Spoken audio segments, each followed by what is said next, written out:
السلام علیکم ورحمۃ اللہ وبرکاتہ۔ آپ دیکھ رہے ہیں محمد اویس الرحمان یوٹیوب چینل کو سبسکرائب کریں، لائک کریں، شیئر کریں، بیل آئیکن ضرور پریس کریں۔ میں آپ کے سامنے حضرت علامہ مولانا مفتی سلمان رضا اظہری مدظ اللہ النورانی کا بہت ہی زبردست قبر کے تعلق سے ایک بیان لے کر کے آیا کہ انسان جب دنیا سے چلا جاتا ہے اور جانے کے بعد اس کی ہڈی، اس کا پوشت، بال وغیرہ، یعنی انسان کب تک قبر کے اندر موجود رہتا ہے، یعنی کہ اس کا جسم کب تک صحیح سلامت قبر کے اندر رہتا ہے، اور 40 دن تک جسم کے اندر کیا کیا چیز جاتی ہے، اور کس کا جسم برقرار رہتا ہے، کس کا جسم ختم ہو جاتا ہے۔ مفتی سلمان رضا اظہری مدظ اللہ النورانی آپ کو پورا بتائیں گے۔ آپ اس واقعے کو، اس تقریر کو سنیں، اور اگر یہ ویڈیو آپ کو پسند آئے تو اپنے دوستوں کے پاس شیئر کرنا نہ بھولیں، اور چینل کو سبسکرائب، لائک ضرور کریں۔ اور آپ آج کل اگر ناچنے گانے والوں کی ویڈیو ہوتی ہیں تو اس کو بہت شیئر کرتے۔ میرے بھائیوں، میں بھی بہت محنت کرتا ہوں، آپ کے سامنے بہت بہترین ویڈیو لے کر کے آتا ہوں، مگر آپ ہیں کہ نظر انداز کر دیتے ہیں۔ بھائیوں، مجھ کو بھی سپورٹ کیا کریں، میں بھی آپ کا چھوٹا بھائی ہوں، مجھے بھی آپ سپورٹ کریں۔ اور چلو دیکھتے ہیں مفتی سلمان رضا اظہری مدظ اللہ النورانی کے اس بیان کو۔ جیسے ہی تیسرا دن آتا ہے تمہاری قبر کی زندگی کا، جب 3 دن گزرتے ہیں تمہاری ناک کے ذریعے سے پیٹ کی چیزیں باہر آنے لگتی ہیں، ناک اور منہ سے نکلنے لگتی ہیں، اور 40 دن تو بہت دور کی بات ہے۔ جسموں کا خیال کرتے ہو، میں تمہیں بتاتا ہوں اس جسم کی حیثیت کیا ہے۔ یہ جو چمڑی ہے اس کی حیثیت کیا ہے، یہ جو گوشت پوست ہمارے جسموں پر ہے اس کی حیثیت کیا ہے پتہ ہے تمہیں؟ جی، اس کو سجانے کے لیے عورتیں 2 گھنٹہ شیشے کے پاس کھڑے ہو کر میک اپ کرتی رہیں۔ اب عورتوں کی طرف سے یہ میک اپ، لالی پاؤڈر اور کنگھیاں بالوں کو سجاتے رہے، اور تم اپنی باڈی کو بناتے رہے جیم میں جا کر کے۔ اب اس جسم کی حیثیت سنو، جس دن روح نکلی تمہارے جسم سے اور جب جنازہ لے جایا گیا، قبر میں تمہارے سب سے عزیز لوگ رکھ کر کے آتے ہیں، تختیاں قبر کی بند کر کے آتے ہیں، اتنی چھوٹی قبر کہ کروٹ لینے کی بھی جگہ نہیں ہوتی، ہاتھ پھیلانے کی بھی جگہ نہیں ہوتی۔ آج اپنے پلنگ پر سو کر کے دیکھو، کسی کا ہاتھ ٹچ ہو رہا ہے تو نیند نہیں آتی، لیکن قبر میں اتنی تاریک جگہ پر، چھوٹی سی جگہ پر، تنگ جگہ پر چھوڑ دیا جاتا ہے کہ مردہ کروٹ بھی نہیں لے پاتا، پھر پلس اس کو اوپر سے نیچے سے پیٹ سے باندھ کر کے رکھ دیا جاتا ہے۔ تمہیں پتا ہے اب حکماں نے جو لکھا ہے وہ سنو بزرگوں نے، جیسے ہی تیسرا دن آتا ہے تمہاری قبر کی زندگی کا، جب 3 دن گزرتے ہیں تمہاری ناک کے ذریعے سے پیٹ کی چیزیں باہر آنے لگتی ہیں، منہ کے ذریعے سے انتڑیاں یا جو بھی اندر کا لیکویڈ ہے سب باہر آتا ہے۔ 5ویں دن کان کے اندر سے بھیجا نکلنے لگ جاتا ہے۔ یہ جو بھیجا سر کے اندر ہے وہ ختم ہو کر کے سڑ کر کے پیپ کی شکل میں کانوں سے باہر آنے لگ جاتا ہے، ناک اور منہ سے پیٹ کی چیزیں، کلیجہ، خون بن جاتا ہے، دیگر چیزیں سب کان اور ناک اور منہ سے نکلنے لگتی ہیں، تمام چیزیں باہر نکلنا اور شروع 40 دن تو بہت دور کی بات ہے۔ 8ویں دن اس کا پیٹ پھٹ جاتا ہے، پیٹ پھولتے پھولتے پھٹ جاتا ہے، اور جیسی پیٹ پھٹتا ہے قبر میں کیڑے پیدا کیے جاتے ہیں۔ تم 1000 کوشش کر لو لیکن وہ کیڑے اسی کے لیے پیدا ہی کیے جاتے ہیں، ان کی غذا ہے۔ وہ ناک سے نکلا ہوا گودا، منہ سے نکلا ہوا گودا کھانے کے لیے کیڑے جمع ہو جاتے ہیں، پورے جسم پر طاری ہو جاتے ہیں۔ پیٹ جب پھٹ جاتا ہے تو اتنی شدید تعفن والی بو آتی ہے کہ قبریں بند ہوتی ہیں، ورنہ کئی لوگ صرف بو سے بیمار ہو جاتے ہیں، کئی لوگ۔ اور یہی ہمارے جسم کی حیثیت ہے، یہی ہمارے جسم کی حقیقت ہے۔ اور چند دن گزر جاتے ہیں کہ اس کی آنکھوں کی پتلیاں لٹک کر کے باہر نکلتی ہیں، اس کی آنکھوں کی پتلیاں باہر آ جاتی ہیں اور گڑے پڑ جاتے ہیں۔ اب جو جسم کے اوپر موجود گوشت ہے اس کو چونٹیاں، مکوڑے اور کیڑے کھانے لگ جاتے ہیں، کھاتے کھاتے 2-3 مہینے کے اندر اس کو صرف اور صرف ڈھانچے کی شکل چھوڑ دی جاتی ہے، ہڈیاں باقی رکھی جاتی ہیں۔ جن بالوں میں تم کنگھیاں کرتے ہیں ان بالوں کی جڑوں میں پیپ پیدا کیا جاتا ہے، ہر بال کی جڑ پیپ بہاتی ہے۔ اور جن چہروں پر تم پاؤڈر لالی لگا کر کے اس کو سجایا کرتے آئینے میں کھڑے ہو کر، ان چہروں پر اللہ تبارک و تعالیٰ ایسی جھریاں پیدا کرتا ہے۔ یہ تو عام لوگوں کی بات، اور اگر گنہگار ہیں تو ان کے چہروں پر بچھو چھوڑ دیے جاتے ہیں۔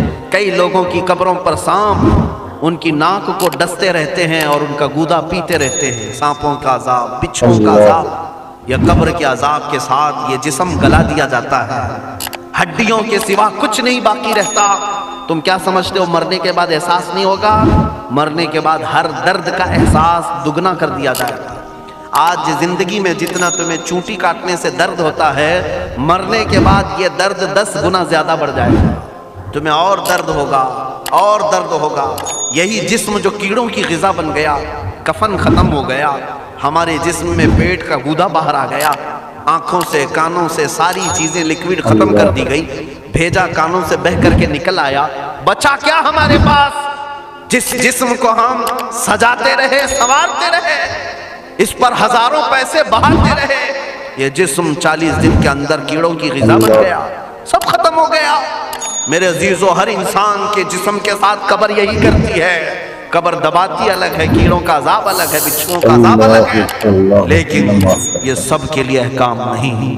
کچھ وہ بھی جنازے ہیں جب یہاں سے جاتے ہیں تو ہزاروں کی آنکھوں میں آنسو چھوڑ کر جاتے ہیں، ہزاروں کی دلوں کی دھڑکن بن کر کے جاتے ہیں۔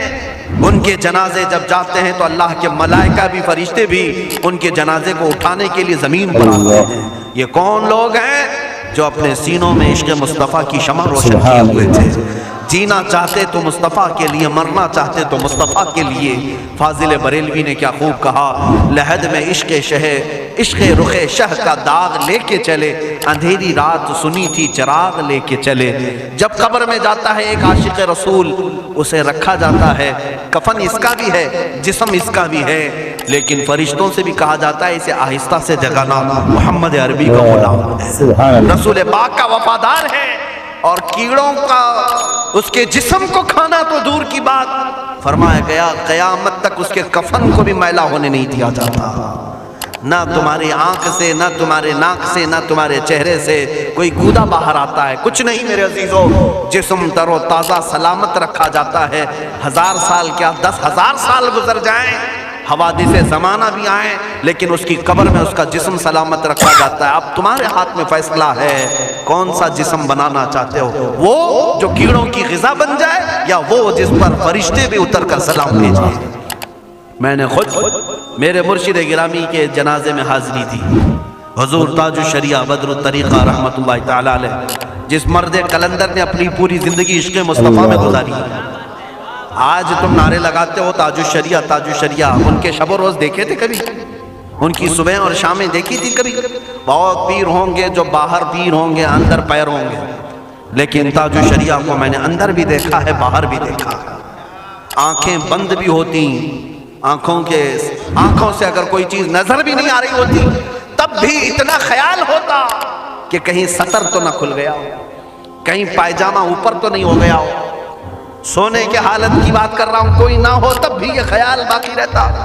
کون سا ایسا دن گزرتا جب وہ دلائل الخیرات نہیں پڑھ رہے ہوتے، قصیدہ بردہ شریف نہ پڑھ رہے ہوتے، ہزاروں سفر کی مصروفیات کے باوجود حضور پاک کی محبت کے نغمات میں کوئی کمی نہیں آئی۔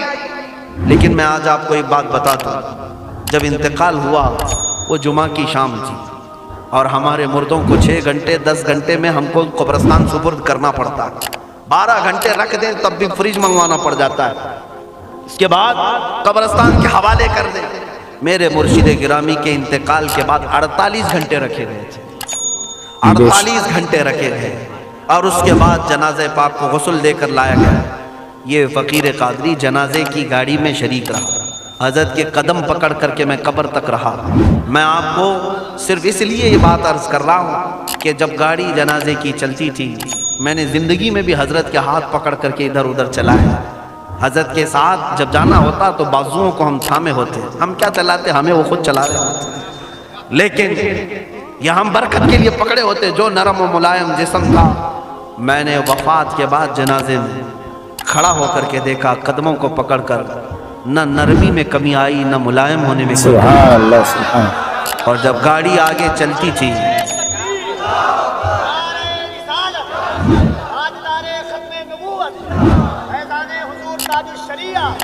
جب آپ گاڑی جنازہ جس پر رکھا ہوا تھا چلتی تھی تو میرے عزیزوں زندگی میں جس طرح جسم نرم ملائم تھا، میں نے دیکھا کہ گاڑی جب اس کے دھڑکے ہوتے تھے ادھر ادھر تو پیٹ مبارک اور سینے مبارک ویسے ہی ہلتا تھا جیسے کسی زندے کا ہلتا تھا۔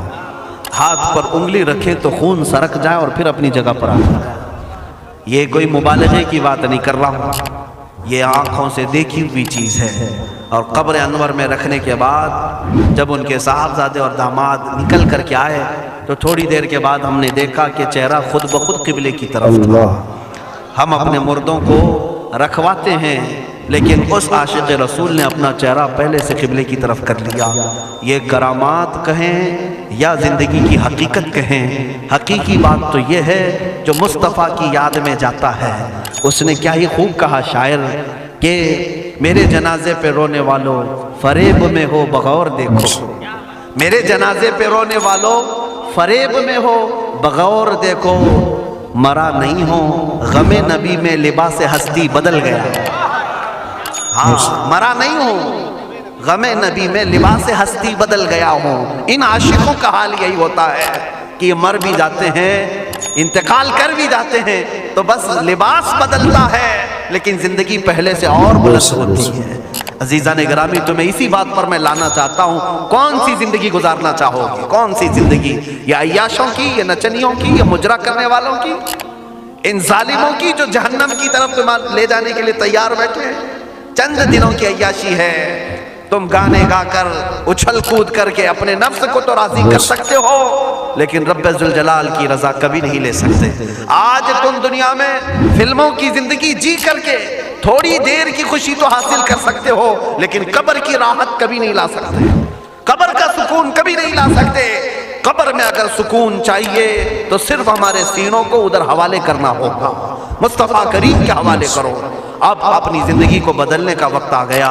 اے میرے عزیزو، ناموس رسالت کی حفاظت یہی ہے کہ حضور کے اخلاق کی پہلے حفاظت کی جائے، حضور کی سنتوں کی حفاظت کی جائے، حضور پاک کے نام پاک کی حفاظت کی جائے، ان کی تعلیمات، ان کے احادیث کی حفاظت کی جائے۔ جس طرح صحابہ اکرام نے اپنی جانیں قربان کر کے حضور کی عزت کی حفاظت کی ہے، آج وقت آیا ہے ان ظالموں کی طرف نہ دیکھنا، یہ بھونک بھونک کر کے تمہیں جگا رہے ہیں، بیدار کر رہے ہیں۔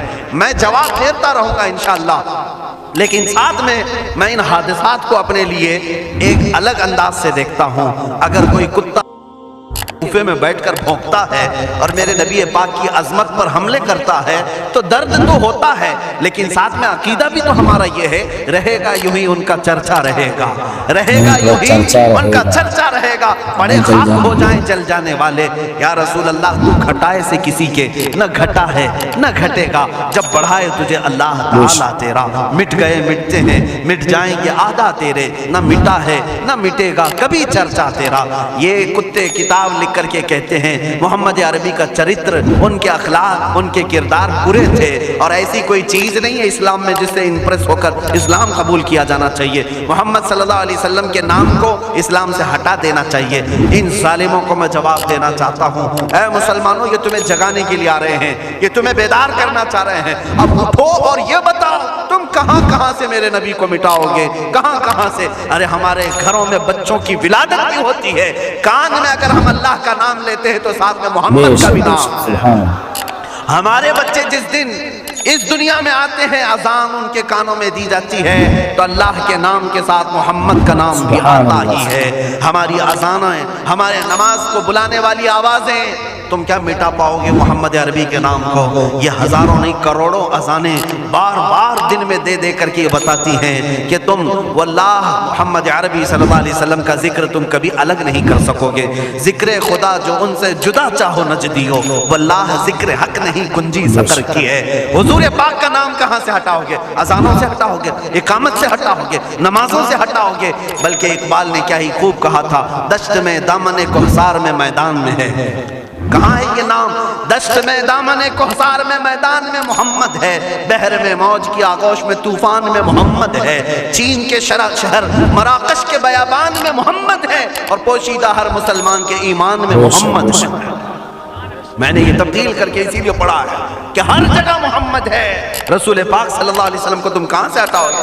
ہمارے کروڑوں کی زندگیاں اس نام پاک پر قربان، اس نام پاک پر قربان. ان ظالموں کو یہ بات بتا دینا، اس نام پاک پر اللہ نے نقطہ تک نہیں رکھا ہے. محمد عربی صلی اللہ علیہ وسلم کے نام پاک پر نقطہ تک نہیں آئے تو بہت دور کی بات ہے. اور مٹانے کی بات کرتے ہو، مٹانے کے لیے تم اس کا ایک لفظ تک نہیں مٹا پاؤ گے. محمد عربی اس عظیم ہستی کا نام ہے جس کی جڑیں تحت الثری میں ہیں، جس کی شاخیں اوج ثریا پر ہیں. حضور پاک صلی اللہ علیہ وسلم کو اللہ نے رفعنا لک ذکرک کہہ کر کے بلند فرما دیا ہے. کسی کے گھٹانے سے حضور کا نام کبھی نہیں گھٹے گا. سبحان اللہ سبحان اللہ. دیکھا آپ نے حضور مفتی سلمان رضا اظہری محافظ ناموس رسالت مدث اللہ النورانی نے کتنا بہترین بیان، اور اس بیان کے درمیان حضور تاج الشریعہ رحمت اللہ تعالی علیہ کی ایک کرامت بھی بیان کر دی کہ آپ کے وصال کے وقت آپ کا جسم مبارک کیسا تھا. تو یہ عاشق رسول کا جسم زمین نہیں گلا سکتی نہ کھا سکتی. جس طرح دنیا میں رہ کر عاشق رسول آرام سے سوتا ہے، قبر میں بھی ویسے ہی آرام سے سوتا ہے. تو آپ لوگوں کو بھی سبق حاصل کرنا چاہیے کہ ہمیں اپنا جسم کس طرح بنانا چاہیے، ہمیں اپنے آپ کو زندگی میں کس طرح رہنا چاہیے. کیا ہمیں اپنے جسم کو کیڑے مکوڑوں کے حوالے کرنا ہے یا قبر کے اندر اپنے جسم کو آرام اور سکون کے ساتھ بچائے رکھنا ہے؟ اب فیصلہ آپ کے ہاتھ میں ہے. اور اس ویڈیو کو اگر آپ کو پسند آئی ہو تو اپنے دوستوں کے پاس ضرور شیئر کریں، چینل کو سبسکرائب اور لائک کریں اور ہمیں سپورٹ کریں. السلام علیکم ورحمۃ اللہ وبرکاتہ.